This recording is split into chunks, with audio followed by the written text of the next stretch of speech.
Yo, yo, yo. Hello, hello, hello, ladies and gentlemen, boys and girls. Welcome to VUX World. I'm your host, as always, Kane Sims. And today we're going to have an epic conversation with Phillip Bennet of Empire Today. Empire Today is one of America's largest direct-to-consumer shop-at-home flooring providers. And Phillip Bennet is leading the customer service operations over there at Empire Today.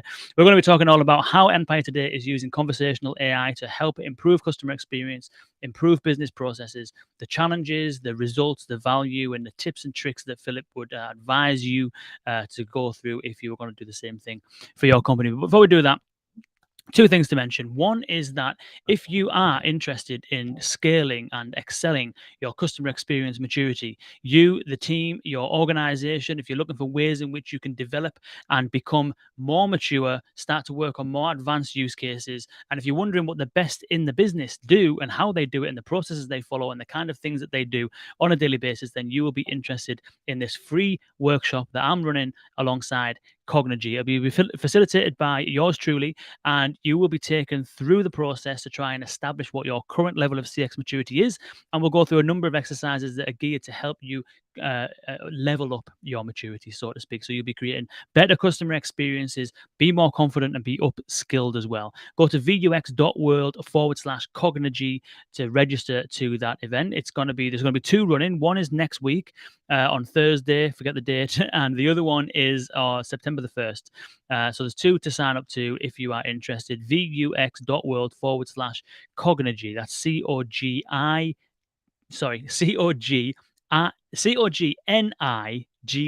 There you go. I don't know if I've got a touch of dyslexia or whatever, but it's COGNIGY. And second, a shout out to our presenting sponsor, Deepgram. Deepgram has industry leading speech recognition software and APIs that will allow you to build literally the most accurate speech recognition system that you could build with today's technology that is available from any provider. Deepgram uses deep neural networks and deep learning in order to create literally the highest degree of accuracy when it comes to speech recognition systems. You can also retrain their models. So if you're working on voice assistants in call centers, or even if you're working on transcribing calls, your specific customers will use certain types of jargon. Your industry may have its own type of jargon as well. Your company's products and services and all of that kind of stuff, accents and dialects and all that stuff really need to be tweaked and tuned, the speech recognition, so that you have a better chance at understanding what's being said more accurately. You feed more accurate results and more accurate text into your NLU, which means that you can create better performing conversational assistants. So if you're interested in learning more about how Deepgram can support you in your speech recognition endeavors, go to deepgram.com/VUX world. That is deepgram.com/VUX world. Okay, now then, without further ado, please welcome, ladies and gentlemen, boys and girls, Phillip Bennet from Empire Today. Phillip, welcome. How you doing? Welcome. Thank you. Yeah, I'm good. I'm good. How are you doing? All right? I'm doing okay. It's a good day so far.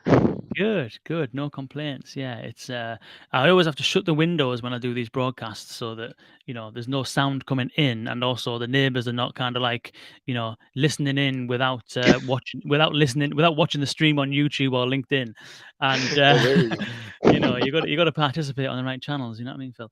Uh, but what ends up happening is that this time of day is the hottest time of day because this room's been heating up all day long.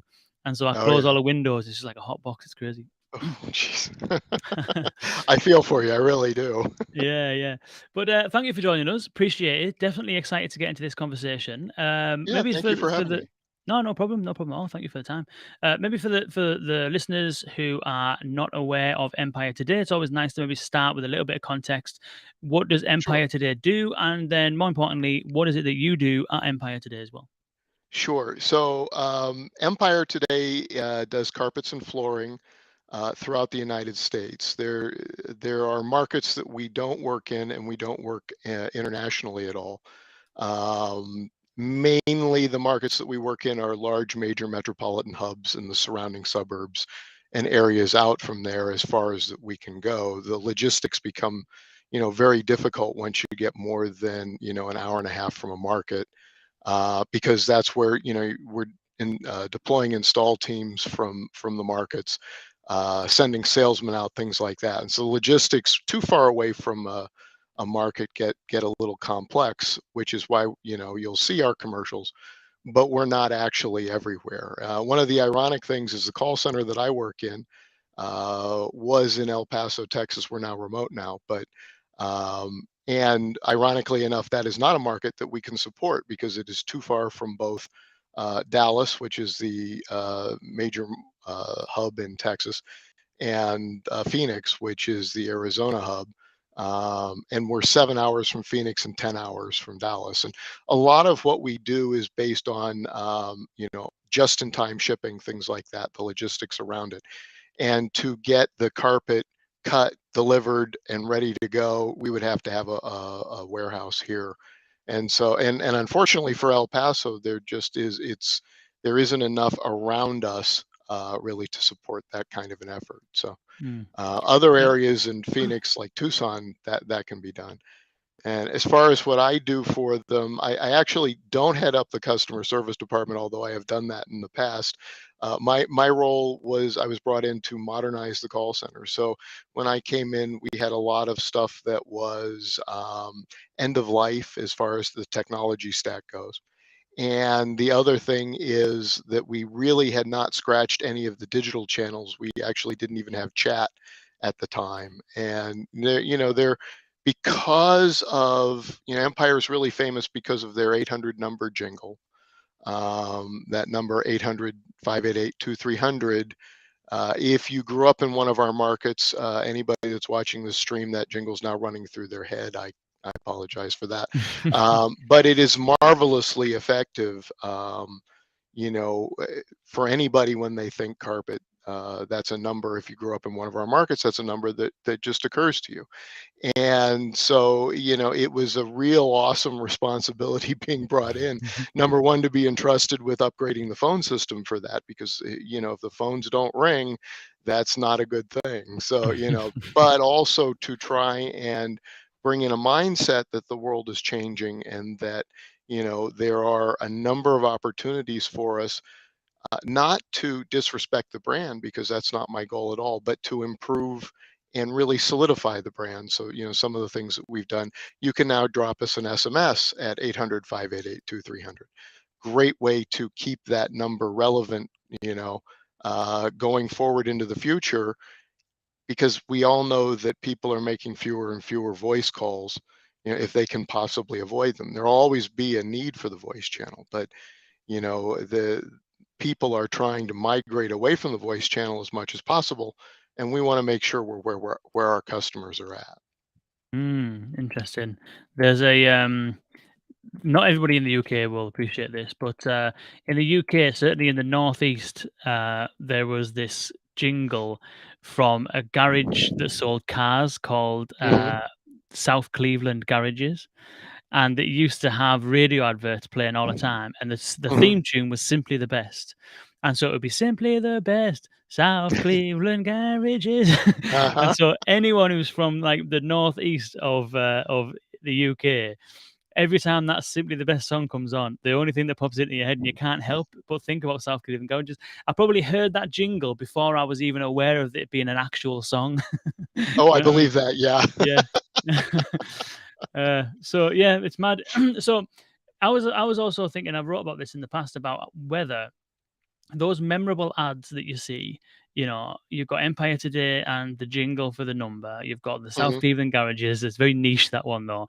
But you've got Yep. all of these kind of like signature ads, and it's just a wonder of mine whether the kind of automated channels are capable of delivering experiences that can at least compare in part to those kind of more traditional channels. You've got nostalgia to deal with, and you've got things like, the song "Simply the Best," which is an established song, really well Yep. produced, really well known and stuff. So there's a lot of other different dynamics, but whether or not a conversation with, Empire Today over SMS, or over the call, over the phone, talking to a voice assistant, or maybe Empire Today in time has something where you can just talk to Alexa and order a carpet over. Whether this technology has the potential to create experiences that are as memorable as some of those kind of traditional advertising mediums. I don't know what you think about that. Well, it's kind of interesting that you talk about memorable experiences, because Generally speaking, most of the time when somebody reaches out to a company, calling their call center, generally speaking, their experience isn't memorable to start with.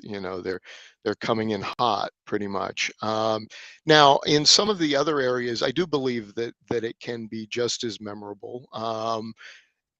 The areas right now where we're exploring automation, AI, and digital channels are more for convenience communication. So to keep our customers up to date with the progress of their order, things like that, or to reach out and, if somebody cancels their appointment, reach out and say, hey, if you'd like to reschedule, just click this link and it'll launch the bot.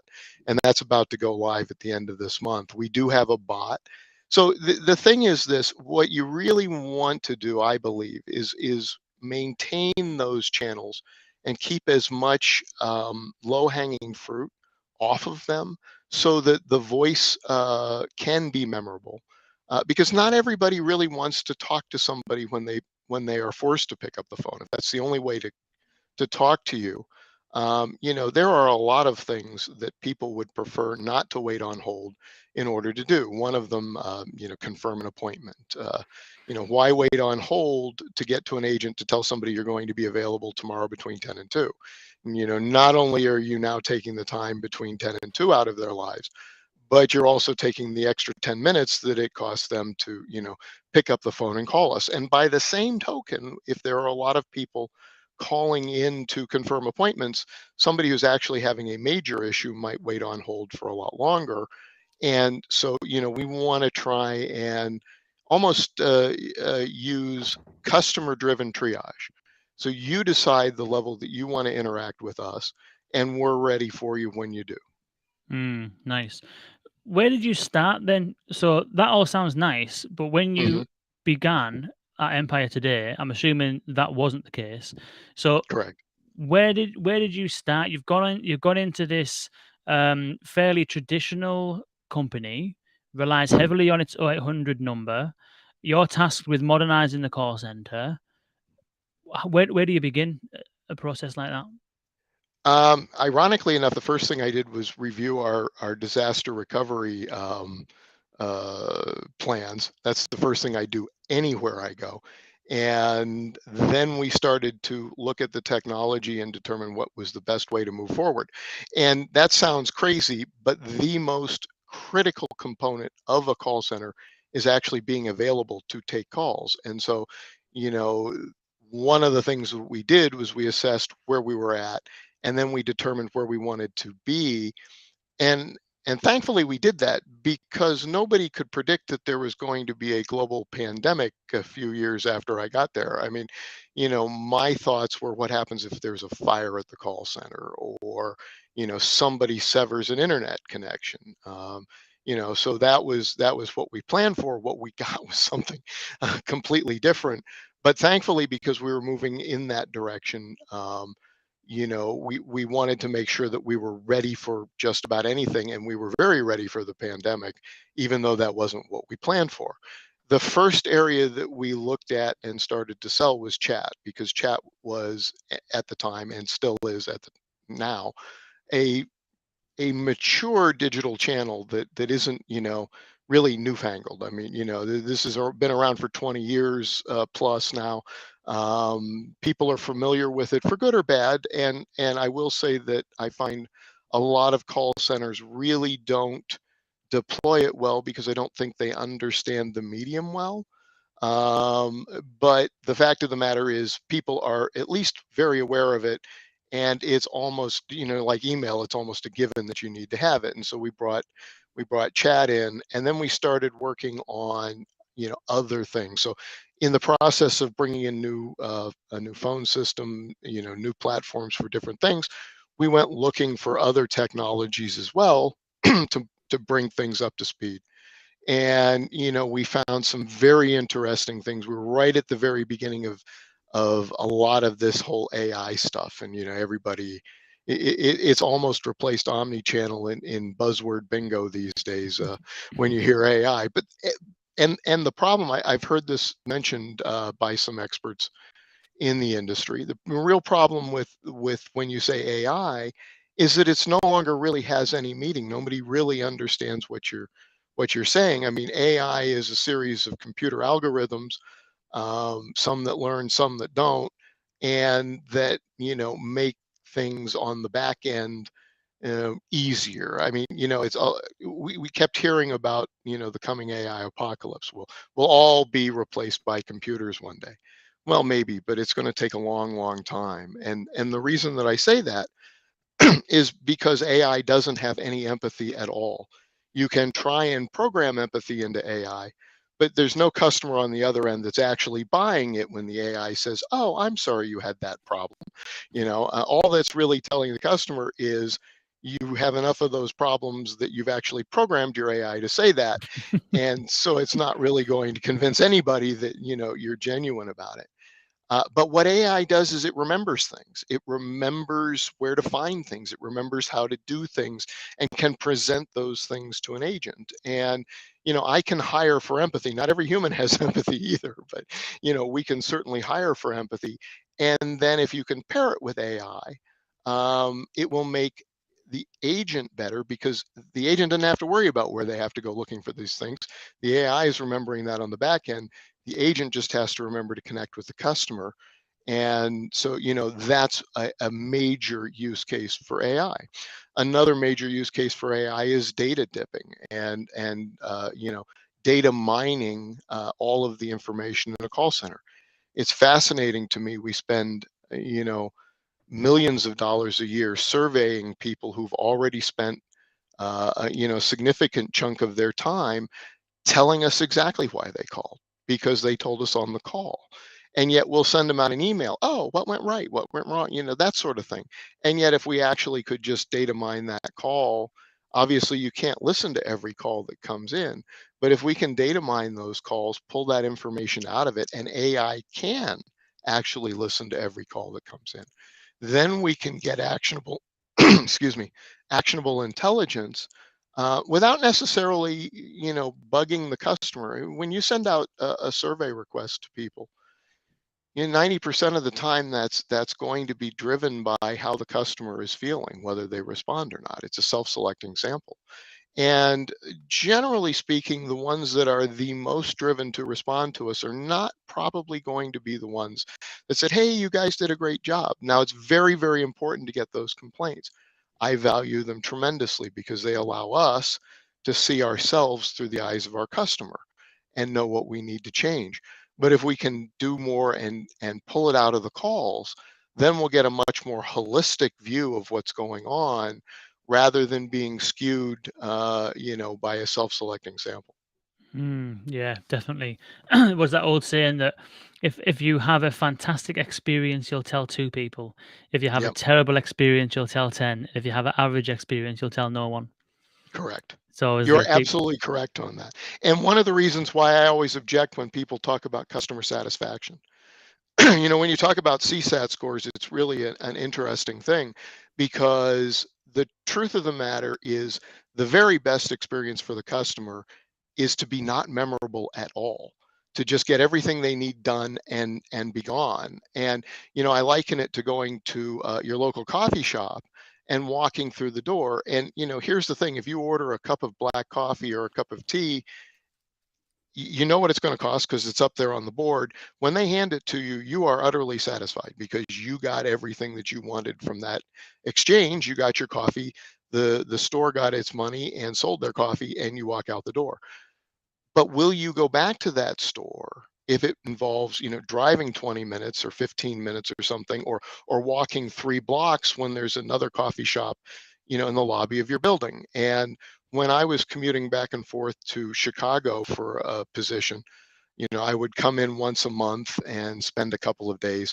And there was a Starbucks on the way to or uh, my office, and I would always stop in. And when I stopped in, without fail, they would look up and they would say, "Hey, Phil, great to see you again. Can I get your regular started?" I say, "Absolutely." And then they would say something like, "We're sampling these cookies or we're sampling this product today. Would you like to try it?" And that becomes a very memorable experience and one that is so good that, if I had the time, I would walk the 3 blocks to get to that coffee shop rather than go to the one in the lobby of my building. It's much more delight. And so, that's a story that I've told to way more than 10 people. And I can tell you some, I've had bad stories too. But to me, the good ones are the ones that stand out. They're the ones that are memorable, the ones that catch you by surprise, that you don't see coming. Those are really the ones that create loyalty. So if you have to interact with the customer, you really want to make sure that you can make it as pleasant an experience as possible and really try and delight them if you possibly can. Definitely, that's very good. Um, so we're going to get onto the solutions that you've put in place as far as the conversational AI stuff. But first, I wonder if you can kind of summarize the. You mentioned, the first thing you did when you got there is you looked at the environment, disaster recovery Mhm. strategy. You're looking at technology. You're looking at live chat. Then you're exploring kind of, these kind of conversational AI solutions. But I suppose the question is why? Like, what were the problems that you found that live chat and then subsequently chatbots, and I know you've got agent assist running there. Like, what were the Yep. problems that you found that you thought these would be a good solution for? Well, the first thing is we didn't have any of them. So when I first got to Empire Today, we were receiving roughly 50,000 phone calls a week, and about 750 to 1,000 emails a month. So 250 a week approximately. And that was it. That was the only way you could contact us. And it's because we have, that 800 number jingle. you know, there was no reason for Empire to explore the digital channels, in depth other than email. Um, in the early 2000s, when everybody else was kind of playing in that space, and it was true. It is driving the business, and there's no question about it. And I want to respect that. So the first thing you have to understand is that is, a major function driving the business, and we're not going to do anything that's going to, you know, affect that brand in any way, shape, or form. I mean, we want to keep that pristine as far as things go. But I also understand, in the last 20 years of being in the contact center space, I first started out in chat at a company called Options Express. And, basically, I was going to run the customer service department for them. I started in chat so that I could learn the business and learn the customers and understand, exactly what we were going to need to put together for customer service. And, chat has some major values that you can bring into play. We literally would train all of our agents in chat at this company. If you started with us, the first place you went to was chat. And the reason is the customer can't hear you say, "Hey guys, I don't know the answer to this question. Can you help me here?" Okay. And so the customer experience is much better. You don't have to put them on hold. It just takes you a little bit longer to answer the question. Secondly, it's real easy to literally stand over someone's shoulder and help them, or jump in and take over a chat if they get, caught up in the weeds or they don't know where to go. And so it's a great training tool for, people working with the customers. Uh, at about 6 months, we'd make the decision. If you were really good at chat and you could take multiple chats at one time, we would leave you in chat. If you struggled with more than, say, 4 or 5 chats at a time, and a lot of people do, I'm good at 4, I start to struggle at 6. I mean, things like that. And the reason is because not every chat is at the same point in time. um, if you're really not good at it, we would migrate you to the phones because you know your stuff. You're good explaining things to the customers. So let's put you on a channel that's much more one to one, because you really cannot multitask when you're on the phones. I mean, you can't have more than one conversation going at one time. And as a result, we ended up being very, very successful at the chat delivery that we had. I literally had an agent that could handle somewhere between 12 and 15 chats at a time. And people on Wow. the other end would not know it. She was fantastic. She also never wanted to go to the phones. And I told her I would be crazy to put her at the phones because, I would lose all of that leverage and the ability to take care of my customers. And so, you know, it, the funny thing was, back in those days, there really weren't any best practices for chat. Nobody, people were making stuff up as we went along, and we kind of used that to our advantage. Coming into Empire, the thing is, people do want to converse with chat. There's all kinds of use cases why people would want to chat with you. The first is they don't want to pick up the phone, they don't want to wait on hold, and they really don't want to talk to somebody. I mean, they just want to get some information back. And you can build FAQs to do that, and in some cases we've now done that, just to deflect away from some of the chat agents, and so that they can handle the more important chats. But by the same token, there are things that, let's say I'm sitting at work, I could be chatting with you very surreptitious, sur, uh, kind of sneaky. Let's just go with Yeah. that word, so I don't butcher the word. But I can be on the QT chatting with you on the side while I'm doing my work and still get things done. And it's not a phone call. It has to be treated differently than a phone call. And a lot of call centers really struggle with that sort of thing, because we're driven by all of the call metrics, the average handle time, all of these things. And the thing to remember is it's a different form of communication. There's no skin off my nose if you don't respond within the next, minute, 2 minutes, 5 minutes. It really doesn't matter, because I can be doing something else. I can be helping another customer while I'm waiting for you. And that's always been something that I've believed. Let the customer do what they want. Let them talk to us as they need to. Run it as asymmetrically as possible, and then now bringing in other asymmetrical channels. That you kind of have to build on that, and I believe that's one of the areas where a lot of call centers struggle, because they try and drive the metrics that they're seeing like the same way they would with a phone call, and it's a Mm. totally different medium, and it has to be treated completely different as well. Interesting. So it sounds as though a lot of the exploration here was around you recognizing that customer behavior, broadly speaking, in the world is changing, and that actually there's probably some business benefit to starting to explore some of these channels because your agents could be doing 5 things at once or 15 things at once in the case of, in the case of that person. Very few Uh, people can do that, trust me. yeah, yeah. She must go to sleep and her head must just be spinning. Oh Um, god, no, she was fantastic. so what was your first exploration of some kind of natural language technologies, conversational AI? Where was your first kind of like experimentation with that kind of technology So the at very Empire today? first exploration was with call guidance, and I don't know if I can use the name of the company, but Yeah, the yeah, company was, Bolto, is it? yeah, Balto. Yeah, That's we've had correct. we've It had was Mark on Balto. the show quite a few times. He's Oh yeah, good I guy, love good Mark. guy. He's a great guy. Yeah. Yeah, yeah. So our that was our first deep dive into it. And interestingly enough, and I know you're probably on LinkedIn, and every time you get a LinkedIn request, to connect, somebody's going to give you a sales pitch. But ironically, I met Mark on LinkedIn on a message. He wasn't connected to me. I wasn't connected to him. We were discussing this coming AI apocalypse, and I mentioned what I said earlier about pairing AI with agents, and he said to me, "Hey, I'd really like you to take a look at this product." And I said, "Okay, great." I'm thinking I'm just sort of going to evaluate it, bringing my experience in the call center world, and just give him some ideas. And so I set it up for after work when I was driving home. And about halfway through the call, I said to him, I said, "Mark, we got to have this call at work on a video call so that, we can go through this, because, this is at the time, that was technology that I had never, ever even heard of. I mean, Mm, I go to call center conferences to try and get an idea of where the pulse of the industry is.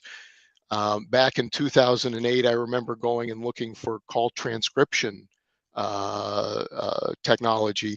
And at the time, there was nothing. There was nothing that could listen to a call and transcribe it into text. Everybody was working on it, but it wasn't available at the time. And so, this was a product that I'd never ever heard of. And I was working with Mark, and he was doing the demo for me. And I'll be candid, you can script a lot of these demos. So you know what the outcome is going to be when you're doing the presentation. But Balto actually kind of blew me away because we got to the end of the call. And Mark said to me, he said, "Well, Phil, what do you think?" And I said, "Mark, I said, I think you know what my next comment's going to be." And you and I both know, because we're human beings. We've been in that situation before. We understand the context of the sales presentation. The next question, next question for me is, okay, how much? Because if it's very, very expensive, it's going to be nice, but I don't know that we're going to be able to do anything. And it's very inexpensive. Hey, listen, sign me up. And that's kind of how you do things. You and I know that. But what blew me away was Balto flashed, and it said, "Hey, it sounds like there's a pricing objection coming here. Here are the top 5 ways to handle a pricing objection." And that actually blew me away because it actually understood the nuance and understood the content of the conversation, not just the words that were being said. And it was able to react and assist the agent, in this case, Mark, who didn't actually click on one of those links because I was so busy going, whoa, okay, this is something we need to get. How much is it going to cost me? That sort of thing. And when Mark presented to our board, he presented to all the C levels, and one of my friends on the board calls me up. He's like, "Hey, Phil, have you seen this software?" And I look at lots of software. I said, "Which one?" He said, "I don't remember the name." He said, "But it was creepy as hell. It was like it read your mind." And he said, "But then it helped out, and it made suggestions." I'm like, "Yeah, that was Balto." So, yeah. And the interesting thing is, we stood that up, and we immediately saw a dramatic lift in our agents' performances. We saw a tremendous increase in the number of appointments that we were setting. And not just from your best agents. Actually, your bottom agents were moving up the pile. And the reason was they were trusting Balto and allowing Balto to, help them deliver and help them work. And it was a very impressive thing, and it was so impressive that we now have it on all of our inbound channels. I've been trying to get it on any customer facing channel that we have. There are some limits to our unified communication platform at the moment that are kind of holding us back, but hopefully we will solve those relatively soon, so that every customer facing channel is assisted by Balto, because Balto helps keep a consistent voice of the company. We Mm, always talk about voice of the customer, but voice of the company is very, very important. You do not want customers, agent shopping, which is a very common practice. And if they don't get the answer that they're looking for, they'll hang up and they'll call back, hoping to get somebody less experienced, or possibly that actually knows the answer, to give them the answer that they're looking for. With a product like Balto in place, you don't have to worry about it, because if the agent gives the wrong answer, Balto can say, "Whoa, wait, here's the right answer," and really help them out of it. It can back them out of a bad situation. It also makes it easier for our agents to get on the floor faster. It's reduced our training time dramatically. And in a remote environment, it really helps, because you can't just raise your hand or turn to the person next to you and say, "Hey, I don't know how to answer this question." Well, if Balto knows the answer to it, then it really speeds the call up for the agent, and really improves the performance of the agent. And so that was our first experience. And the natural language understanding was really critical to Balto, because up until then, every one of the voice analytics platforms I looked at, number one, were not real time. And number two, were heavily programmed. There wasn't natural language understanding behind it. The care and feeding, the training of that type of platform is actually very difficult. It is literally a full-time employee's job to make sure that the word databases are kept up to date, that all of the things that change, anything that you're looking for, you have to program into it. With Balto, we literally took 400 phone calls. We listened to them. We designated the top 20 as being excellent calls or good calls, the bottom 20 as being terrible calls, and sent them all over to Balto, and they played them for Balto. And between that and a little bit of scripting on the back end, some keyword stuff, that sort of thing, and basically putting call flows together for the agents, Balto actually understood what was going on, and not only that, continues to learn.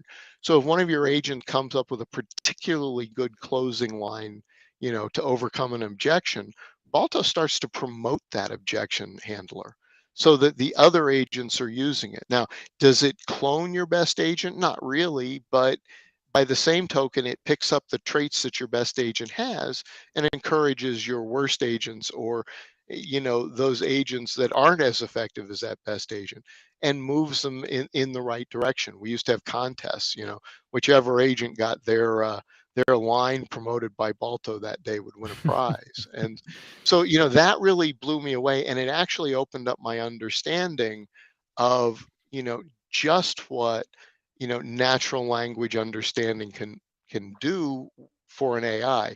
I mean, we all remember the Microsoft incident in 2016 where the AI went off the rails because it learned just too much.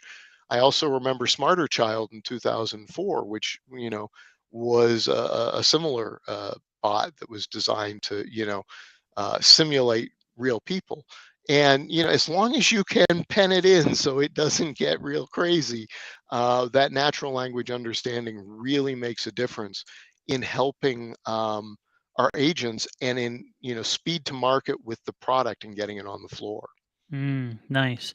A lot of that stuff sounds as though the agents are having a happier time.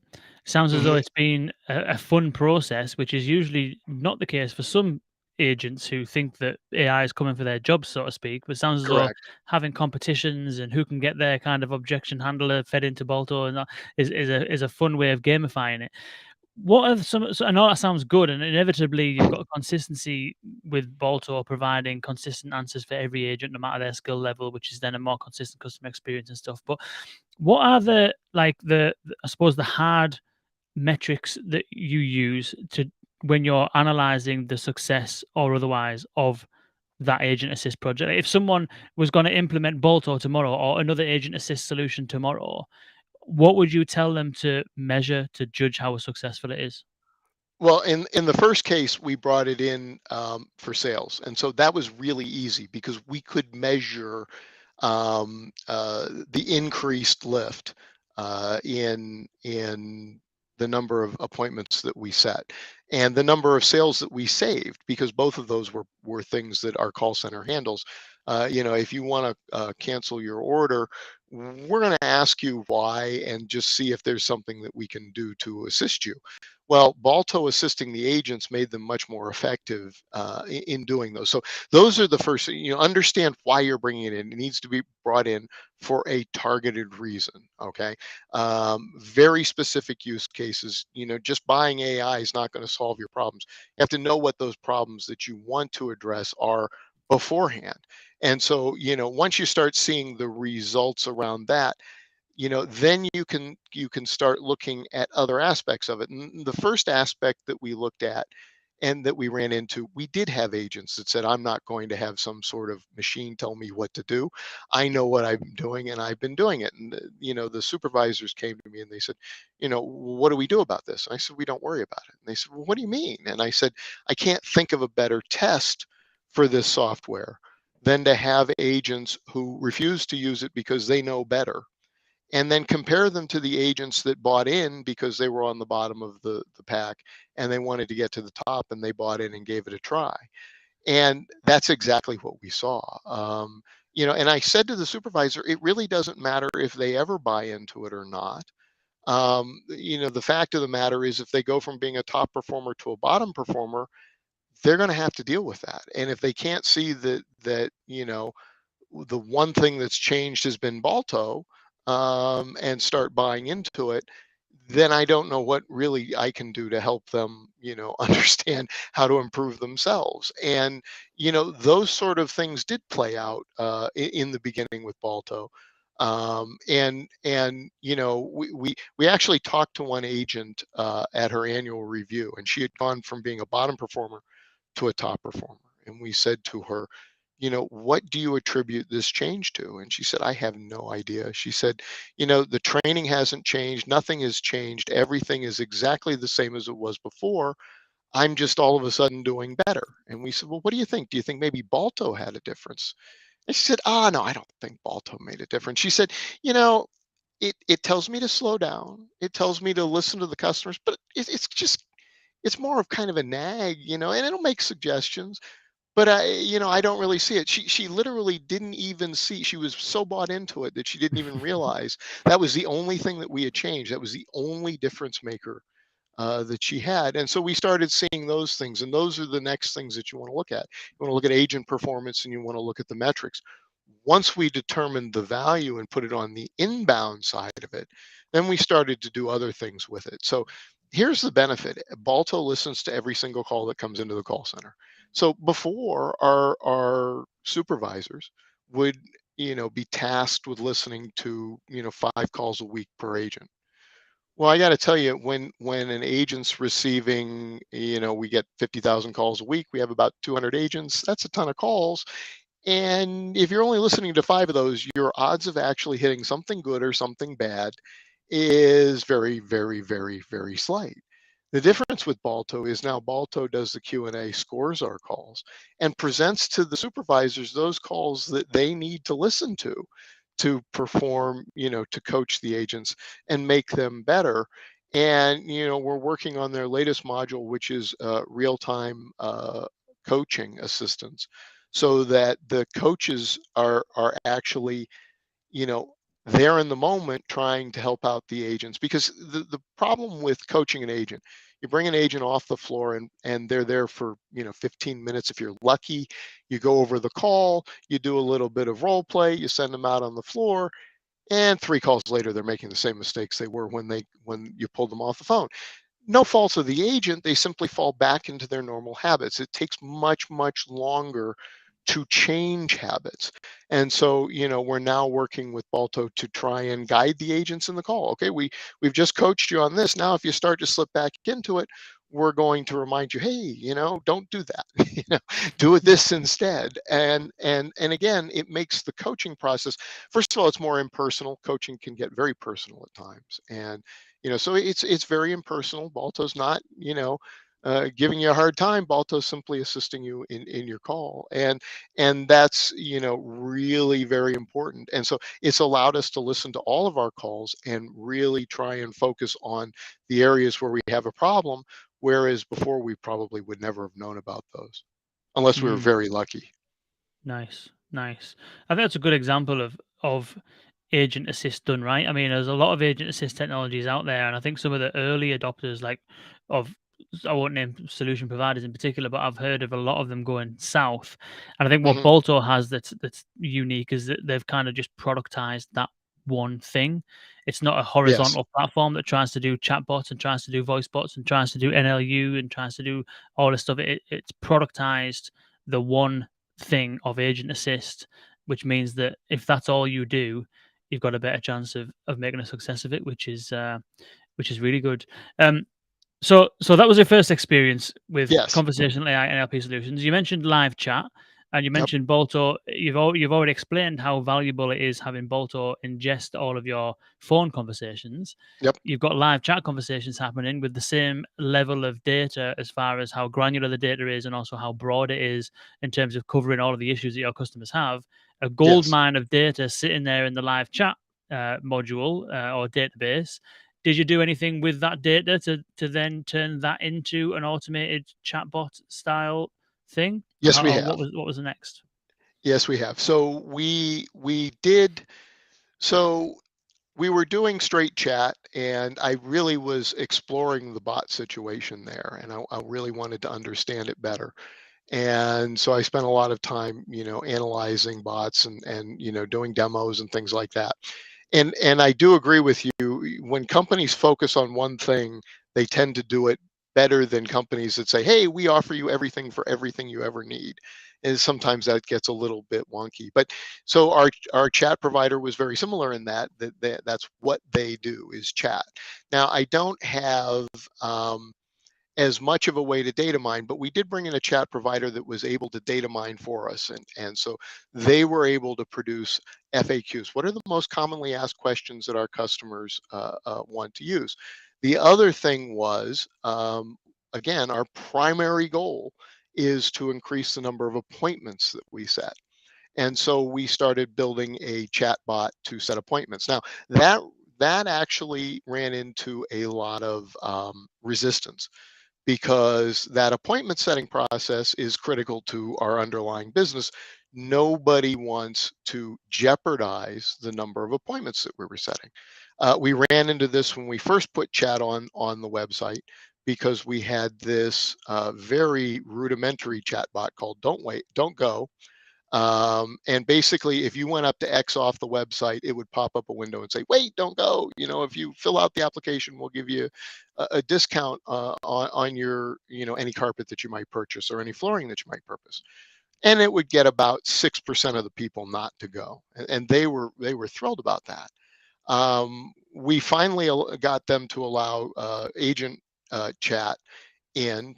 And I finally got them to get rid of that chatbot, because it kept making our agents look bad, because there was nothing else programmed into it. That was it. So if you asked it any other question, it simply would respond, "Oh, give us a call at 800-588-2300." And I'm like, no, no, no, no, no, no. We want the customer to be confident that the chat agent knows what they're talking about as well.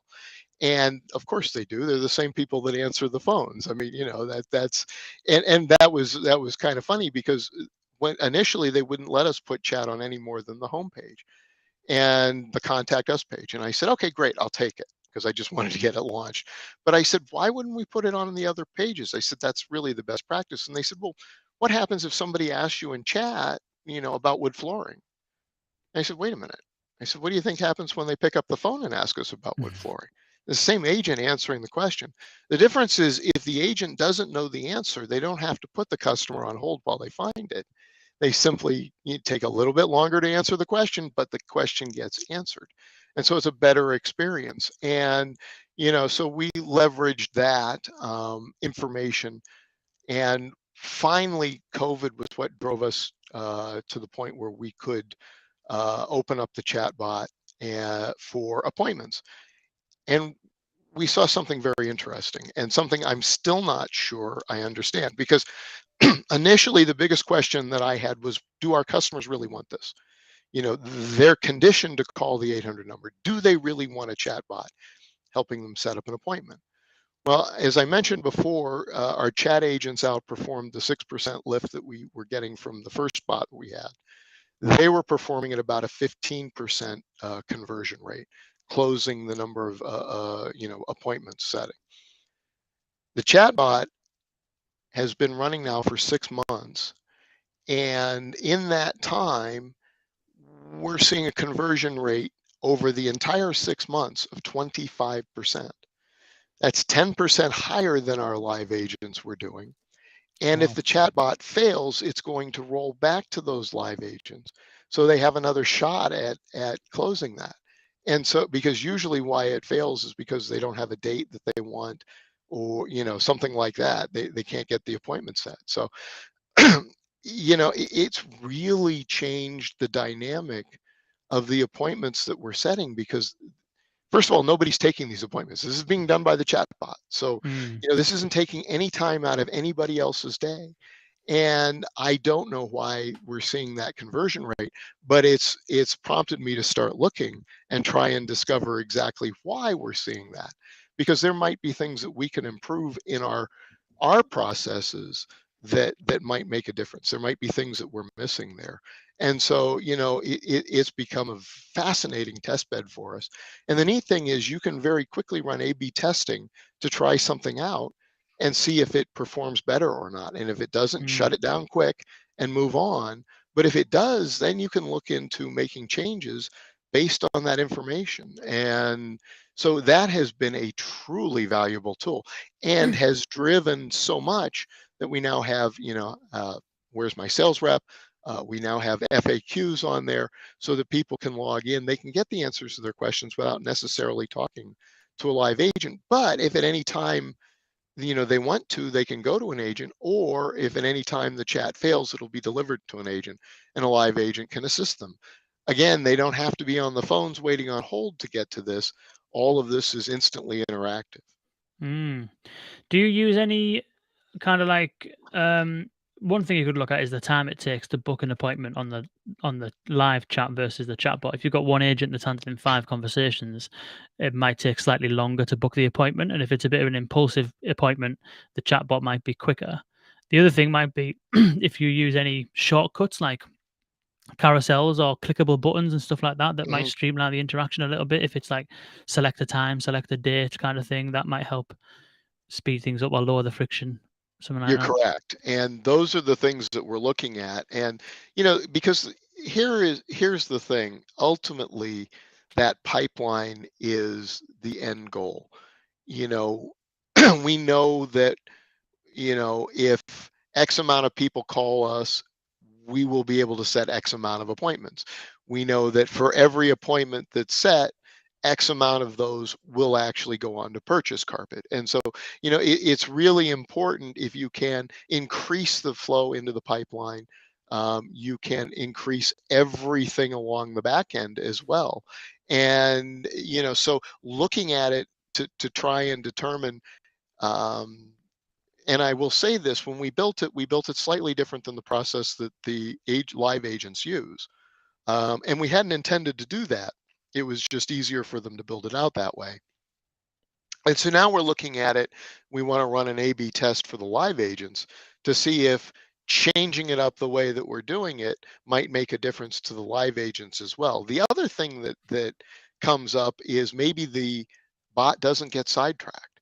Maybe the live agent, tends to go off in a tangent when somebody says something, rather than the bot, which just keeps everything flowing until you get to the end and you go ahead and finish the appointment booking process. We're not certain, but it's given me something to, really start digging into and start asking questions about. And to me, that's really, I mean, all of this is driving data. All of this is feeding information to us. And I don't know of a place where there's more data created, that can drive business outcomes than a call center. I mean, Mm, every metric is looked at, every single one of them. And, it's, but even more, there is information that we are getting. Like I tell you, data mining, you can data mine all the information from our calls. And if you can run it through a matrix that can actually analyze it, you can get an awful lot of information out of it that can be used to drive the bottom line of your business going forward. definitely, definitely. And it's you've touched on some of this already, but for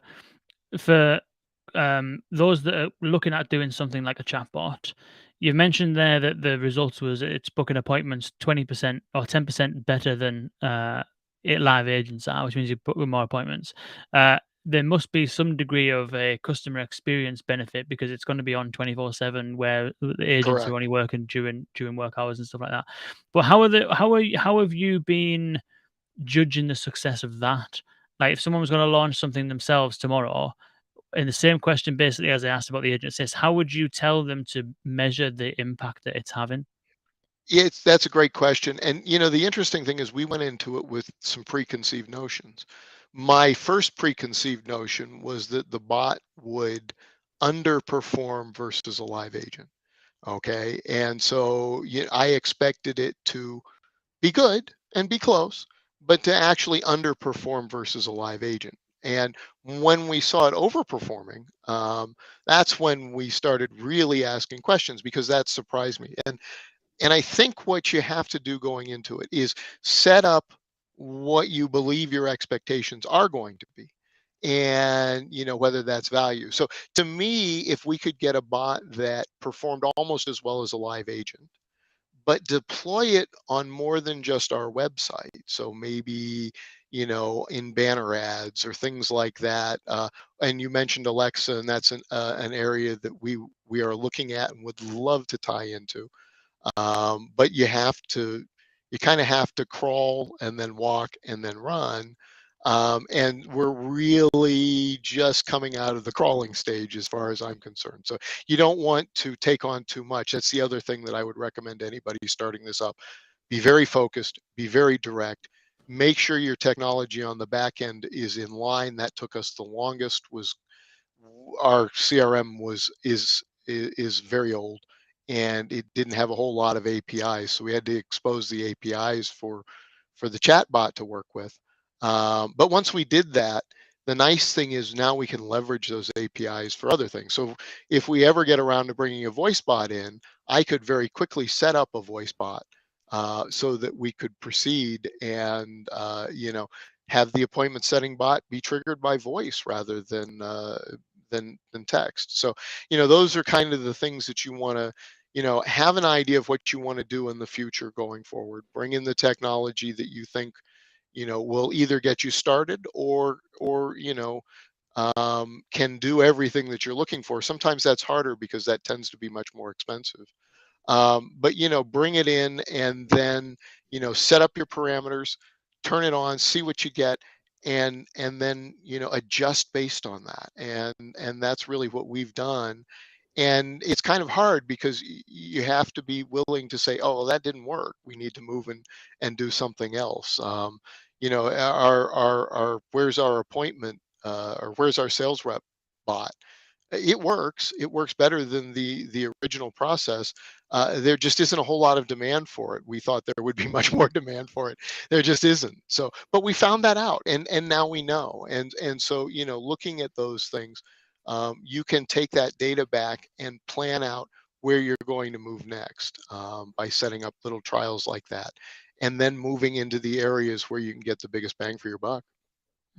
Nice. Yeah, it's a cultural thing sometimes, that isn't it? Where you've got some companies that only want successes and like tried and tested things, and they don't really want to experiment. Whereas it sounds as though you've done a lot of work there in a traditional organization to bring the organization to the point where you can launch a bot that may well not work the way that you expected or wanted, but that's still fine because you've got learnings from it, and you can move on. Having gathered that learning and experience, and I think that's kind of the only way to do this really is to start taking steps, take small steps, learn at every opportunity, and over time you'll get better, you'll improve, the results will be better, and you're away to the races basically. So it sounds like you're Correct. doing some really good stuff, and yeah, long may it continue. And thanks for joining us. I appreciate it. The insights have been absolutely fantastic. Thank you so much. I really appreciate it too. Thank you very much for having me, and I've enjoyed sharing. And if Nice anybody one. has any questions, I'm happy to respond. So just send them over to me, and I'll be happy to respond to them. Nice one, Phil. That's an absolute diamond. Thank you so much. Don't forget, boys and girls, vux.world/Cognigy. If you do want to take part in our free workshop on customer experience maturity coming next week and on the 1st of September, it's completely free. It's about 2 hours long. Be prepared to roll your sleeves up because you're going to be actually doing some work. It's not kind of like sit and passively consume. You have to roll your sleeves up and you'll get out of it what you put into it. But it's vux.world/Cognigy, and we look forward to seeing you there. Phil, it's been an absolute pleasure. Thank you so much. Thank you so much. I really